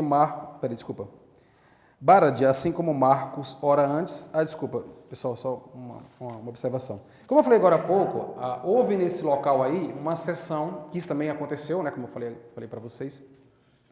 Eles fizeram, os personagens que moravam aí nesse prédio, eles fizeram uma sessão, eles estavam lá bebendo e drogando-se, então eles resolveram, estavam lá meio que entediados, aquilo que o Kierkegaard vai falar, né, do tédio que acomete o sujeito que vive preso à sua existência estética, que busca apenas os prazeres dos sentidos, então eles estão lá meio entediados, um deles diz assim, vamos fazer uma sessão espírita, porque há uma das personagens, Sandra, que ela se dizia espírita e médium, capaz de receber os espíritos do além. E aí resolveram fazer a sessão espírita, na hora lá, né, leram lá um trecho da Bíblia, e aí na hora lá, deram as mãos, né, começaram lá, e aí alguém diz assim, alguém sugere, mas quem que a gente invoca? Aí um deles tentando fazer uma graça, assim, qualquer coisa. Isso foi real, pessoal, isso eu escrevo no livro, mas isso foi real. O que aconteceu? Essa menina, ela foi possuída por um troço muito estranho, que gruía de nem bicho, né? E eles me contaram isso depois, que eu estava de férias, como eu falei, quando eu voltei lá, eles me contaram essas histórias, né? E aí, diz que quando eles tentaram, um deles não acreditou, deu um chute nela, disse que ela deu uma cambalhota e voltou para atacar, né? Conseguimos atacá-la, assim. E a única frase que ela dizia era, em francês, "au secours", socorro, né? Aí, diante dessa história, eu levantei a especulação de que o Favela, antes da guerra, que não é verdade, eu não sei, mas eu levanto essa especulação no livro, que esse prédio ele era um bordel para oficiais da SS. E que eles escravizavam as mulheres, né, da Polônia e da França, e que, coitada, naturalmente, esse espírito deveria ser de uma prostituta francesa atormentada. Mas, assim, independente do aspecto engraçado, o que eu tento salientar é que não há muita graça nessas coisas, tá? E que o prédio também, assim como os personagens, o prédio, ele é, vamos dizer assim, um local demoníaco. Então, eu vou ler agora a parte que o Barad vai justamente no prédio, e o Barad era um dos personagens, ele não morava aí, e ele é um personagem, assim, marcadamente, assim, aí também tem um aspecto. Por que o assassino, né? Porque Barad, ele era um nietzscheano. Quem lê o livro vai ver, né? Então, novamente, não estou entregando nada, tá, pessoal? Não estou entregando assim, não estou estragando o livro. Isso já está no primeiro capítulo. O Barad, ele era um nietzscheano. E eu resolvi matá-lo, que era a forma de eu matar indiretamente o Nietzsche, né? Então, mas assim, de todos os personagens, ele era o mais sério, tá? Ele procurava estudar, ele é um cara esforçado e tal. E ele resolve emprestar uns textos que ele estava escrevendo, também tinha a pretensão de se tornar escritor, a um personagem chamado Marco, que agora há pouco vocês leram, que é o personagem principal do livro, é um trapalhão, né? Então ele empresta para o Marco desaparece. Então o Barad, que morava na residência estudantil, levava os estudos a sério, ele vai justamente nesse local aí, atrás dos textos dele, né? Que é justamente o fatalismo dele, né? Então, Barad, e no momento que ele vai lá buscar o texto, o prédio já tinha sido isolado pela polícia, tá? Então, nesse momento aqui do livro, isso realmente aconteceu, o prédio foi isolado. Na verdade, eles passaram 3 anos aí, vamos dizer assim, no bem bom, ganharam muito dinheiro, né? E aí, depois vem uma ordem do Senado alemão responsável pela reconstrução da cidade, que o prédio devia ser bombardeado, devia ser destruído, né? E aí o prédio foi isolado, eles fugiram, assim, meio que às pressas, né? Porque eles estavam aí ocupando ilegalmente, né? Eles fugiram e o prédio foi cercado por aquelas fitas que a polícia coloca, né? Então, lendo agora, Barad, assim como Marco, hora antes, deparou-se com a mesma situação. Fitas de plástico da polícia contornavam o prédio do favela. A rua deserta e os flocos de neve que engrossavam tornavam a noite silenciosa e amedrontadora. Avistava-se no limiar, entre a calçada e o terreno baldio onde antes corria a cerca de Flandres, algumas marcas de pneu e de esteiras metálicas do que seria um trator ou um tanque de guerra, mas que ao pouco se desaparecia sobre um véu branco de neve. Em direção ao buraco na parede do prédio, que se abria ao bar, havia contudo marcas recentes feitas por alguém que calçava botas. A pessoa devia estar lá dentro. Marco Bocas? Barad já não pensava tanto em seus textos. Sentia-se entorpecido pelo tempo frio, pelo efeito da bebida. Ele tinha bebido um pouco antes. Ele então se caminhou até o buraco. Mas quem o conduzia adiante era uma situação de um sonho, algo que não controlava, como se fosse uma criança perdida numa noite de chuva ou nas mãos de um desconhecido.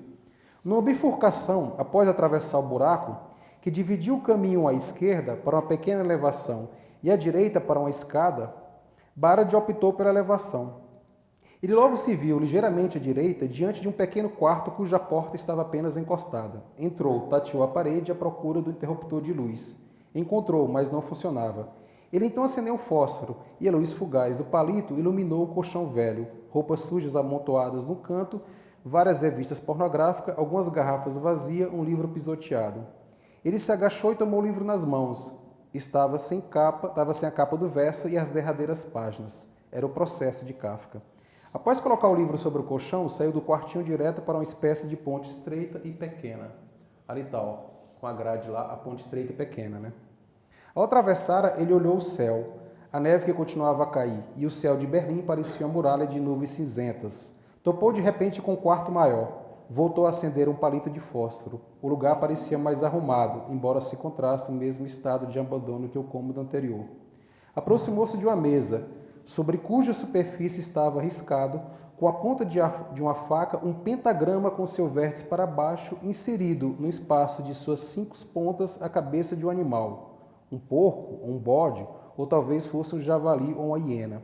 Barad não conseguia identificar bem, pois o pentagrama estava parcialmente coberto pela cera derretida de velas vermelhas e pretas. E havia um segundo desenho, um rosto de uma pessoa angustiada. Angustiada? Não, os olhos tinham um brilho doloroso, mas a boca era animalesca, com seus dentes pontiagudos quase a tocar a ponta das sobrancelhas, as quais serviam de apoio a um par de chifres bem desenhados em espiral. Entre ambos os chifres, uma palavra em francês, au secours. Ao riscar mais o palito de fósforo, enquanto tentava lembrar de onde lera antes aquela palavra em francês, uma onda elétrica correu no cérebro. Era a aura que procedia suas dores de cabeça. Então, isso aqui eu descrevo assim. E aí eu encerro a palestra salientando um aspecto que eu não citei e que também acompanha a conversão, só quando no início da palestra que eu falei que Santo Agostinho usa a primeira vez a palavra conversio, na sua obra-prima, A Cidade de Deus, como uma tentativa de Satanás de impedir de nos aproximar de Deus. Então, isso também eu aprendi, depois de minha conversão como escritor, que é um aspecto que talvez falte na literatura contemporânea, talvez o professor Rodrigo Gugel possa falar mais a respeito, é justamente a discussão acerca do mal. Eu evitei falar o mal, mas aqui, como encerramento da palestra, você vê que ele está adentrando um local, o pentagrama lá, riscado na mesa, né? Aí ele vai perder a vida nesse local, então a presença do mal que muitas vezes, no caso dele, embora, como eu falei, ele era um personagem que era uma figura que procurava levar as coisas a sério, os estudos, mas eu também quero mostrar o seguinte, que como nitiniano, ou como um homem que está, vamos dizer assim, fora ou distante do cristianismo, mesmo que ele tenha bem intenção, ele não está seguro contra as ciladas do mal, né? E o que nos protege dessas ciladas é o nosso amor a Cristo. Obrigado.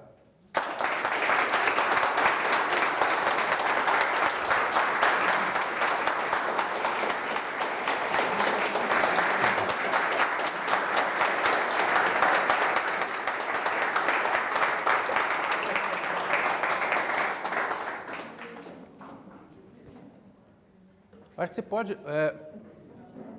coloca aí. Boa noite, Caleb. Boa noite. Muito obrigado pela palestra. Eu que agradeço. Sabe como eu gosto de ver o preparo da obra escrito pelo seu autor, seja escritor, seja um músico, ensaio.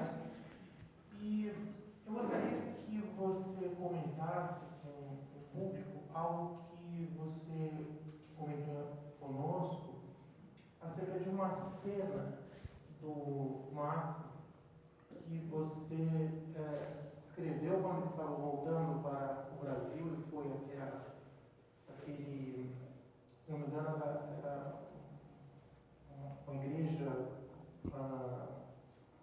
luterana que pagava para que a pessoa voltasse para o seu país de origem.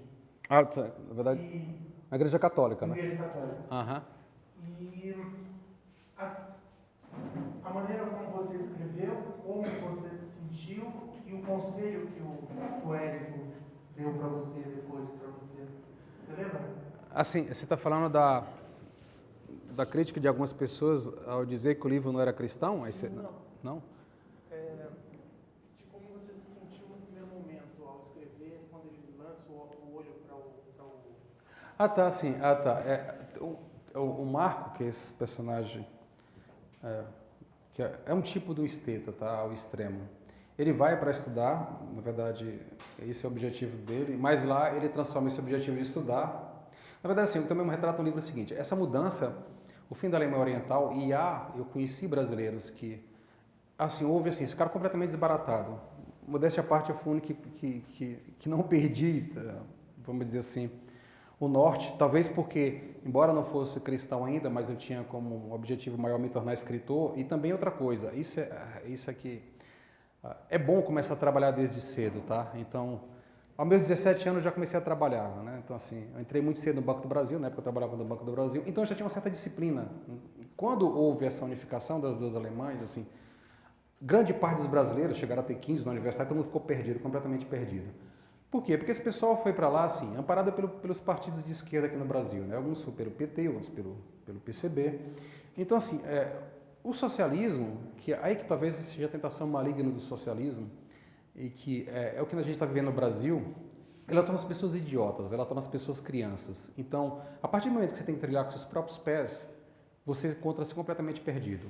Eu aconteceu com esse pessoal. Se na Alemanha Oriental estava decidido, você ia fazer um curso só universitário, você ia para tal lugar, né? Você tinha que fazer tal disciplina e tal. Quando houve a unificação, o sistema de ensino da Alemanha Ocidental, que hoje ainda é assim, ele te dá uma livre escolha. Então, por exemplo, se você vai fazer disciplina de ética em filosofia, não tem apenas uma cadeira de ética. Tem, na verdade, 3 ou 4 opções. E você que escolhe. Então, assim, na verdade, o sistema te chama assim, a responsabilidade. Você é chamada a fazer escolhas e daí você ir crescendo no estudo, que é bem mais interessante. Mas esse pessoal, assim, eles degringolaram de tal forma, e aí veio outra coisa também, que aí talvez seja um aspecto que, não sei se diria positivo, mas pelo menos não tinha isso na Alemanha Oriental, não sei se pode dizer que existe algo positivo num país comunista, mas você tinha assim, veio as drogas, né? Veio as drogas começaram a aparecer ali. Então, se na Alemanha Oriental você não tinha acesso a isso, da hora para outra aquelas drogas ficaram disponíveis. Aí o pessoal degringolou, né, buscaram o consumo de drogas, etc. No caso do Marco, né, que essa pessoa também existiu, eu me inspirei, né, para compor o personagem, no momento do livro, ele já está de saco cheio de lá, já quer voltar, tá, aí o que ele faz? Ele não consegue estudar, ele abandona a universidade, ele coloca um único objetivo na vida dele. Desculpe, tá, pessoal, que o objetivo é bem desprezível. É transar com uma mulher alemã. Né? Esse é o objetivo dele. Assim, ele abandona o estudo, vai morar nesse buraco aqui, nesse favela. Ele é o tempo todo manipulado pelos outros dois lá, que é o Bocas, né? E ele fica sempre esperando por isso. Antes de voltar para o Brasil, eu quero transar com uma alemã. E aí, claro, que ele não consegue, né? Eu faço propositalmente que você não vai conseguir, né? Não vou deixar você conseguir. E aí, e uma vez está pegando um elevador, ele ouve dois estudantes de Angola conversando entre eles, falando isso realmente existia. E teve gente que ganhou dinheiro com isso. Que a Igreja Católica na Alemanha, que é muito rica, eu acho que é a Igreja Católica, depois dos Estados Unidos, talvez a que mais dê dinheiro, dá dinheiro para, assim, a que mais ajuda o Vaticano, não dá dinheiro, mas ajuda o Vaticano, eles têm assim, eles ajudam estudantes estrangeiros que querem voltar para os seus países, dão lá 2.000 marcos de ajuda. E aí o Marco ouve essa história e resolve ir lá pedir ajuda, né? Aí tal, ele vai, argumenta lá, um estudante o recebe, um estudante alemão, né? Pede para ele contar o que. Aí ele fala que estava terminando os estudos, né? Que era católico, criança e tal, e estava buscando uma ajuda. Nesse momento, o estudante alemão pede para esperar, que ele vai lá dentro, pegar o envelope com dinheiro, e aí ele olha, diante dele tem um Cristo, né? Um Cristo na cruz. E eu escrevi o Cristo, eu fiquei, como eu falei para vocês, na primeira versão do livro, eu tinha recém retornado ao cristianismo, então para mim assim, eu tinha medo, até igual os apóstolos, meio trapalhão, será que algumas coisas, posso escrever? Não. E eu escrevo Cristo na cruz, assim, de um modo bastante, quase aquele Cristo que impressionou o Dostoiévski, que eu não me lembro mais, inclusive é de um pintor, se não é alemão, mas está na Galeria de Arte em Dresden, que muito impressionou o Dostoiévski, vocês se lembram, vocês podem até corrigir quem é. Acho que é Grunewald, né, o nome do pintor. Então ele fica muito impressionado com esse quadro. Dostoiévski, para ele, ali é uma espécie de uma epifania, né? E eu descrevo mais ou menos esse Cristo da mesma forma. Um Cristo dolorosamente feio por causa de sua dor, né? Por causa daquilo que ele sofreu. E eu fiquei com peso na consciência, puxa, mas será que eu devo descrever Cristo dessa forma?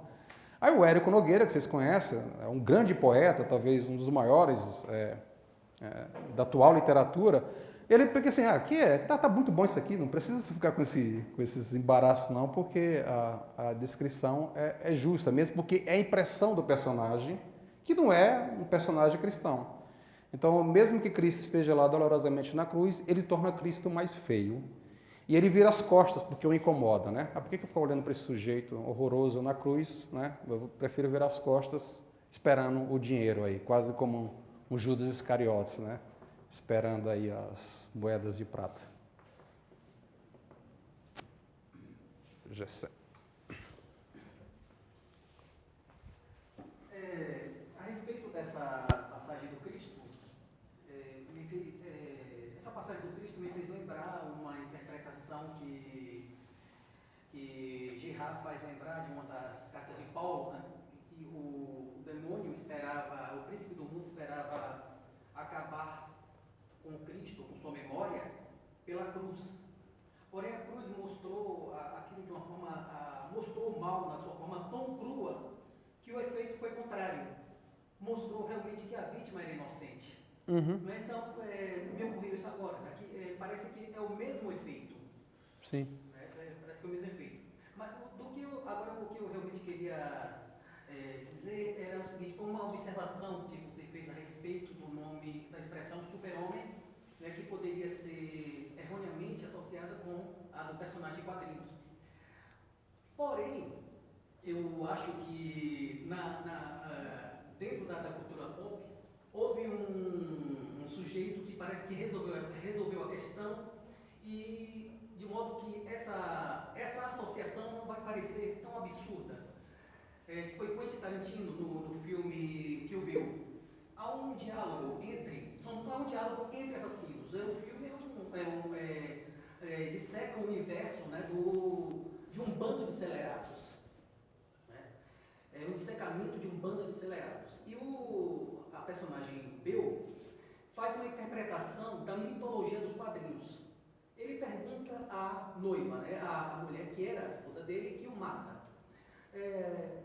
Qual é a verdadeira identidade do Homem-Aranha? Clark Kent, Peter Parker, do Batman, Clark Kent. Quer dizer, ele diz, há uma pessoa ideal, né? Há uma pessoa ideal, que é o herói, né? Que é o disfarce, e existe a pessoa real. Aí ele pergunta, quanto ao super-homem, qual é a verdadeira identidade do super-homem? É o super-homem. Clark Kent é o disfarce. Clark Kent é um homem atrapalhado, é um fracassado, não é? E Clark Kent é a visão que o super-homem tem do ser humano. Boa observação. Acho que o Luiz Lira lá. Só para quem não sabe, acho que dá para falar assim. O Gessé, nosso amigo Gessé que escreve a introdução ao livro, tá? Um ótimo prefácio. Então, para quem não conhece, agradeço mais uma vez, Gessé. Caleta, prazer estar aqui vendo essa palestra sua. Eu que conheci você primeiro lendo o seu livro, depois conheci pessoalmente. O que me marcou aí, você fala da conversão, algumas semelhanças que na minha vida também, com a sua aí, né? Eu me identifiquei. Eu também sou de família católica. Eu me dizia ateu por 10 anos, limite, né? De cabeceira. E o processo de conversão não é de um dia para o outro, como você falou, demora. A gente que passa por isso sabe. Primeiro começa a acreditar em algo mais, depois em Deus, para aceitar Cristo demora um pouco mais. Só que Confissões de Santo Agostinho, ele fala um momento em que ele leu o Códice, né? Esse é um lapso, e realmente ali se dá a conversão definitiva, ele recebe Cristo. Eu passei por isso também, uma experiência minha, uma experiência muito forte, tem a ver com o filho pródigo, onde eu vou passar rapidinho o que aconteceu. Eu estava numa situação desagradável financeira, melhorou muito, mas estava, e precisava comprar roupas.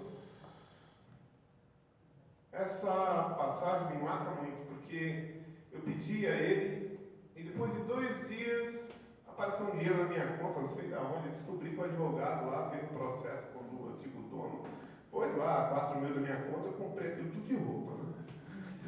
E no mesmo dia eu fui ler que eu comprei as roupas, eu li, abri a Bíblia aleatoriamente, e estava lá o filho pródigo. A primeira coisa que o filho pródigo recebe do pai quando volta são roupas, né? Isso marcou muito isso. Eu me tratei em lágrimas, até hoje quando eu me lembro, me arrepio. Eu quero saber se você tem uma passagem assim na sua vida, se você põe alguma coisa disso no livro, ou pretende pôr algum romance teu. Tem alguma passagem forte assim, que marca a sua volta realmente, como aconteceu com Agostinho e comparando assim comigo? Olha,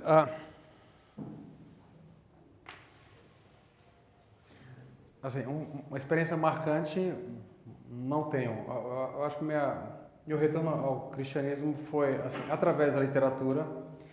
E eu acho que a grande graça que eu recebo, isso também é coisa que eu não fazia e passei a fazer, que é rezar antes de trabalhar, antes de escrever. Isso também foi uma sugestão do meu grande amigo Elpidio, né, Elpidio Fonseca. Ele, inclusive, me deu uma oração, é de São Tomás de Aquino. E essa oração eu sempre rezo juntamente com uma oração de São José, que é um santo, a gente tende a colocar São José no segundo plano, mas ele tem uma oração, na verdade não deve ser colocado em segundo plano, é um santo que eu gosto muito. Ele tem uma oração muito bela, a oração do trabalho. E uma terceira oração que eu faço é Santo Agostinho, que é um santinho até em inglês. Eu já falei para você, meu inglês é uma porcaria, mas eu leio o inglês que eu ganhei. Então eu faço essas 3 orações, assim. O que eu percebo assim como um aspecto significativo e que muito me impressiona é ao escrever. Então eu chego muitas vezes a como é que eu diria? Algumas soluções ao escrever, ou alguma imagem, alguma ideia que eu digo assim, isso não vem de mim, né?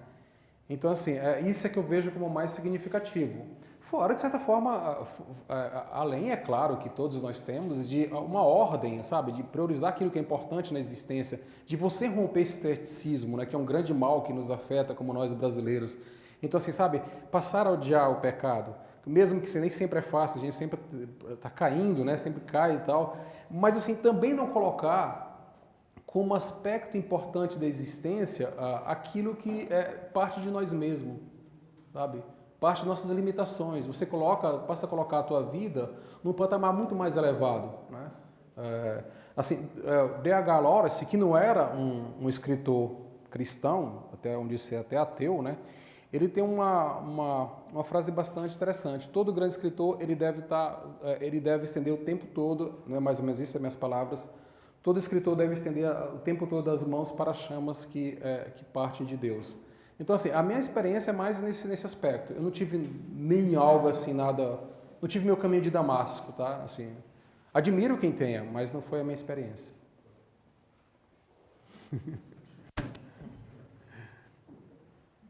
Pessoal, o livro está ali, tá? Se quiserem comprar, R$5. Carleno, eu queria que você explorasse um pouquinho, já para adiantar para os seus leitores, o Advento. Comenta um pouquinho o que será o seu segundo livro, ou terceiro, né, porque tem esses escritos de o Advento. Adianta um pouquinho assim o assunto do Advento, que é muito interessante, justamente já para as pessoas entenderem que caminho que você está fazendo com a tua literatura, que é um negócio muito interessante, algo talvez inédito na literatura brasileira. A gente que te conhece de perto sabe que você é um escritor muito aplicado, e eu te parabenizo por isso, e me sinto orgulhoso de ser teu amigo por isso. E você escreveu um grande livro, que é As Almas que se Quebram no Chão, é um livro grandioso. E o Advento é maior ainda. E quem dá testemunho disso é o Pedro Fonseca, que já leu o livro 5 vezes. Você também já leu, já. Então, os nossos amigos que já leram já dão testemunho disso. Então, assim, dá uma adiantadinha, porque As Almas que se Quebram no Chão é um livro extremamente, como diz o próprio livro, técnico. É um livro tenso, é um livro forte, assim, né? Tem passagens que nos assustam muito, assim, né? Da gente perceber o quanto o ser humano é capaz de descer, né? A que ponto ele pode chegar. E isso você faz muitíssimo bem nas Almas que se Quebram no Chão. E o Advento é ainda mais pavoroso em determinados aspectos, né? Então, adianta para a gente um pouquinho, por favor, do que você tratará. Olha...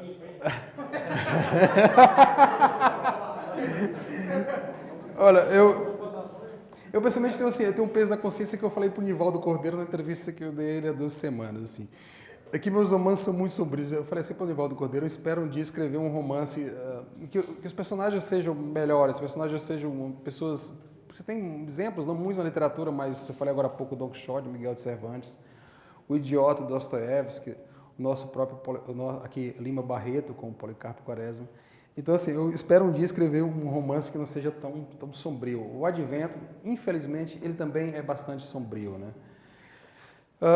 Mas, assim, o que eu faço no Advento, como eu falei, eu não sei se eu falei aqui, mas posso ter esquecido de falar, eu, na verdade, pretendo escrever uma trilogia. E esses livros, eles seguem aquilo que seriam os estágios da existência de Kierkegaard. Então, se aqui a discussão é uma discussão acerca da existência de um esteta ou de vários estetas, No advento, eu elevo a discussão a um patamar mais elevado. Eu trago a discussão ao campo da ética. E o ponto central do livro, que eu não pretendo me estender muito, eu tenho uma certa dificuldade muito grande de falar a respeito dos meus próprios livros. Eu estou falando muito bem desse aqui, porque, na verdade, muita gente já escreveu a respeito, então eu estou roubando as ideias. Tá?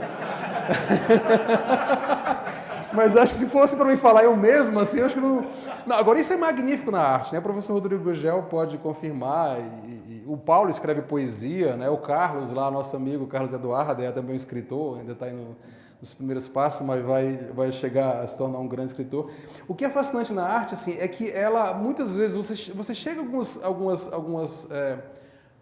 você escreve algo que a pessoa lê que você não percebeu aquilo lá. Então, assim, isso é o mistério da arte, isso é que é fascinante, né? A obra, ela não é apenas sua, ela é dos leitores, dos vários leitores. As pessoas muitas vezes não apontam problemas, apontam assim, sabe, algo que você toca, mas eu não pensei nisso, né? Por exemplo, o Bocas, que é esse personagem demoníaco das almas, ele vem de Moscou, né? Esse capítulo me deu trabalho, porque na verdade é um capítulo inteiro que eu descrevo a vida dele lá em Moscou. Eu nunca tive em Moscou, né? Tive que usar da minha imaginação. E o Gessé me apontou algo, né? O Gessé, assim, diz assim, Carneno, olha assim, Bocas lembra a profecia de Nossa Senhora de Fátima, que se não se consagrasse a Rússia, a Nossa Senhora de Fátima, a Rússia iria espalhar seus males pelo mundo. E o Bocas é mais ou menos isso. Ele vai para Berlim e espalha os males lá, não apenas aqui. Eu não vou entregar, né, para quem vai ler ainda. O Bocas, ele termina o livro ainda presente. Então, assim, é como se assim, olha, o mal ainda está presente. Agora, assim, com relação ao advento, a discussão central do livro é acerca da recusa à paternidade, tá? Que eu acho que também é um problema bem moderno.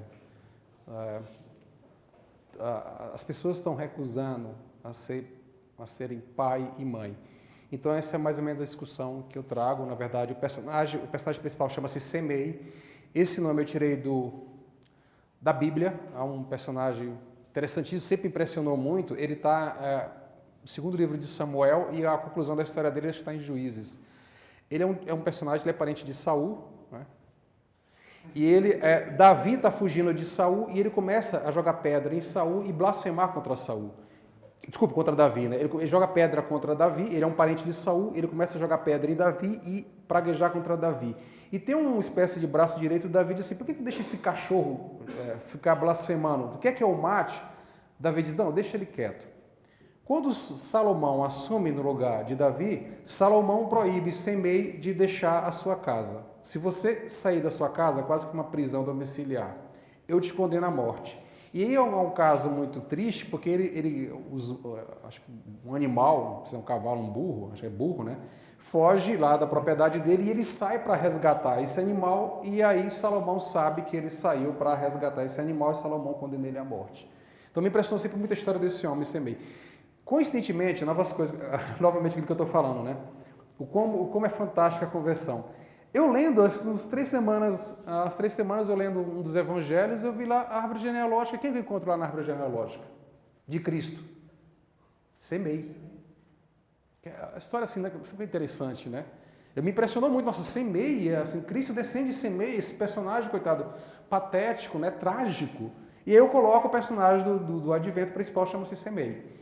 E aí também, o que acontece? Ele mantém relação sexual lá com a esposa, é uma coisa bastante pesada. Ele tem um amigo, que é um outro personagem demoníaco chamado Margot, né? Os nomes são meio estranhos. E esse tipo, ele é um tipo impotente. Então, ele sente prazer em ver a mulher dele transando com... quase que empurra a mulher dele para o Semei. E o Semei termina mantendo relação sexual com a esposa dele, mas tem um propósito também. Além de ser um cara impotente, ele quer, ele não consegue manter relação sexual com a esposa, e ele está buscando, assim, a esposa é de uma família rica, e ele está buscando um espaço na família da esposa através de um filho. E esse filho na verdade, uma menina do Semei. O Semei não sabe dessa história, ele pensou que transou lá com a mulher, mas que não houvesse consequência mais grave. Depois ele descobre que a filha é dele. E aí há uma tentativa dele resgatar a filha, salvar a filha desse tipo aí, né? Então a discussão central é essa, do ponto de vista ético, a recusa à paternidade, ou a consequência de uma paternidade irresponsável. Envolve um pouco de aspecto de pedofilia. Novamente o tema sombrio.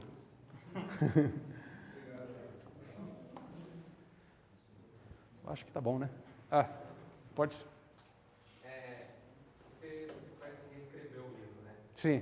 É como a Eric Weger, em Ordem e História, ele diz que o acontecimento bíblico nem sempre aconteceu de uma forma, daquela forma que foi narrado, mas ele foi reescrito e reeditado conforme aquela comunidade ganhava consciência da sua relação com Deus. Qual é o seu processo de voltar a reescrever um livro, acrescentar certos trechos a ele, e se essa é a última versão mesmo? Não, eu ainda pretendo eu já percebi alguns probleminhas, eu pretendo, mas basicamente a história está pronta. Alguma coisa, ponto de exclamação, tirar algum ponto de exclamação, nada muito grave. Não, a reescrita assim foi... Eu percebi que o livro tinha alguns problemas. Na verdade, assim, eu já contei essa história, vou contar bem rápido, assim. Quando eu cheguei aqui em São Paulo em 2006, eu não conhecia ninguém, né? Eu sou de Fortaleza e eu vim para Fortaleza. Quando eu voltei da Alemanha em 98, eu fui para o Nordeste. Comecei a escrever meus livros. Na verdade, eu vim com a intenção de me tornar escritor, né? Eu estava de saco cheio da Alemanha, vou voltar. Não, nem tanto de saco cheio, mas eu queria voltar a escrever. Mas também estava um pouco também de saco cheio. Alemão, às vezes, tem hora que é estressante. Alemão, tem hora que as coisas muito corretas, às vezes enche o saco, assim, né? E aí eu estava... Mas o propósito maior foi esse, voltar para escrever meus romances. Eu escrevi, na verdade, 2 romances. Aqui eu falei que esse é meu segundo, terceiro romance, mas eu tenho 2 que está lá guardado, acho que eu nunca nem vou publicar. Que é um calhamaço de 850 páginas, que chama Sombras do Forte, que foi mais um exercício literário, né? Mas assim, quando eu vim para São Paulo, eu comecei assim, quando eu voltei, escrevi esse livro, que é assim, por que eles são vários textos? Porque é o que eu escrevia lá na Alemanha. Eu não tinha tempo, porque eu estudava, então às vezes eu estava na biblioteca, lendo algum texto, tinha uma ideia, eu escrevi essa ideia. E aí quando eu voltei, peguei todos esses papéis, juntei e compus o Escritos de Obsessão. Então eu mandei esse livro para várias editoras daqui do Rio de São Paulo. Sempre aquela carta aquela carta para o escritor iniciante é meio que uma punhalada, né, no coração. Não corresponde aos interesses da editora, tal.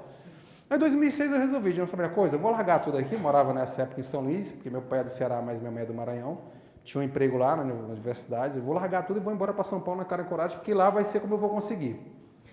Aí, nessa época, era a época do finado Orkut. Quando eu estava em São Luís, eu conheci o Martim Vasques da Cunha e o Pedro Sete Câmara num site chamado Indivíduo, né? Que é aquela confusão lá do Pedro, E aí conheci também o Olavo de Carvalho, os textos do Olavo de Carvalho, e já li esse pessoal. Aí eu tô lá cheguei aqui em São Paulo em 2006, já estava com quase 2 anos aqui, aí no final do Orkut encontrei quem lá? O perfil do Martim Vasques da Cunha. Aí escrevi para ele, né? Olha, eu gosto dos teus textos e tal. E assim, vem aqui para gente tomar um café, né? Aí eu fui conhecer o Martim e tal. Eu falei, Martim, eu tenho uns textos aí, se você pudesse dar uma lida, porque eu gostava muito dos textos dele, né? De crítica literária. Aí você traz que eu leio, né? Aquele jeito dele, né? Aí eu levei esse camalhaço de 850 páginas e mais um exemplar desse livro, né? Marcamos um café lá na PUC, na verdade foi quando eu conheci o Gessé. Nós conhecemos através do Martim. O Martim tinha as aulas do Luiz Felipe Pondé e o Martim nos convidou para assistir as aulas do Pondé. Então a gente ia lá, né? Assistimos as aulas, né? Aí eu levei lá, o Martim foi com a sacola para casa. Aí novamente marcamos um segundo encontro. Aí o Martim falou assim, olha, esse teu livro aqui é muito chato, né? Aquele jeito. É chato pra caramba. Pega esse teu livro, que fala da Alemanha aqui, faz uma história disso aí, faz um romance disso aí. Aí foi quando eu escrevi As Almas. Que essa história eu já tinha ideia de escrever um dia, pra você ver, ó, novamente, Deus às vezes nos ajuda através dos cabras bem estranhos assim, né? Como o Martim, né? Não, mas tô brincando, o Martim é uma pessoa do meu coração, um grande amigo meu. Mas e assim, então, eu não pretendi, essa história estava na minha cabeça, esses personagens brasileiros lá, essas pessoas, estudantes perdidos lá, eu pretendia um dia escrever, mas não de imediato. Mas o desafio dele eu aceitei. Eu digo, tá, vou rolar isso uma história, né? Aí escrevi, então foi meio que às pressas, assim. Aí mostrei para ele gostou muito, ele começou a encher o saco do Edson, ele mais o Érico, né? Foi mesmo que eu conheci o Érico Nogueira, os dois leram e gostaram muito, aí surgiu. Mas como eu escrevi meio que às pressas, e também assim, eu digo, não, esse livro precisa ser melhorado. Aí foi quando, no ano passado, eu aumentei e escrevi com mais calma, né? Aí essa é a versão final, essa é a história. Acho que tá bom, né? Pessoal, obrigado.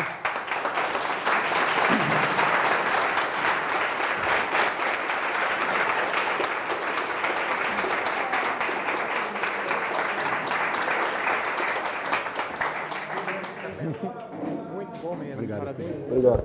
Pensei que Você que eu fosse tão bom. depois você fala daquela questão do Padre Vieira, do Martinho. Ah, tá. Muito bom. Foi bom? Obrigado, Rodrigo. Muito Obrigado, achei que não viu? tinha sido bom, não. Eu que agradeço o convite, nossa. Muito gratidão eterna. Obrigado. Eu que agradeço. Parabéns, adorei. Cristina. Obrigado, Parabéns. Cristina. Grande Gessé. Parabéns, acabou. Obrigado, Cabão. Você é cabo do meu coração. Bom, e também eu já vou partir aqui, Tá já bom, é 10 tá horas, bom. A viu? gente se vê lá no Lançamento de Martim. Martim. Já vai ser Eu vou lá, próximo. eu vou. Já vai, Zé? Já. Então tá bom. Tudo bom pra vocês? Obrigado, Jessé, por ter vindo. Parabéns. Luiz Lira. Obrigadão. Muito bom, Obrigadão. muito bom. Foi bom, eu achei que foi. Nossa. Cabra, vou É, te foi contar, bom. hein? Maravilhoso. Foi mesmo, achei que não foi tão bem, gaguejei aí. Ah, obrigado, obrigado. Vontade de pegar o livro e começar a ler indo no ônibus indo pra casa. Muito bom. Obrigado, Leandro. Obrigadão, cara. Obrigado por ter vindo. Sensacional a palestra. Obrigado, hein? Deixa eu te fazer uma pergunta que não deu tempo de fazer. Você falou que você, quando você foi, você era marxista. Ah, E eu percebi que no epílogo aqui do livro você coloca um poeminha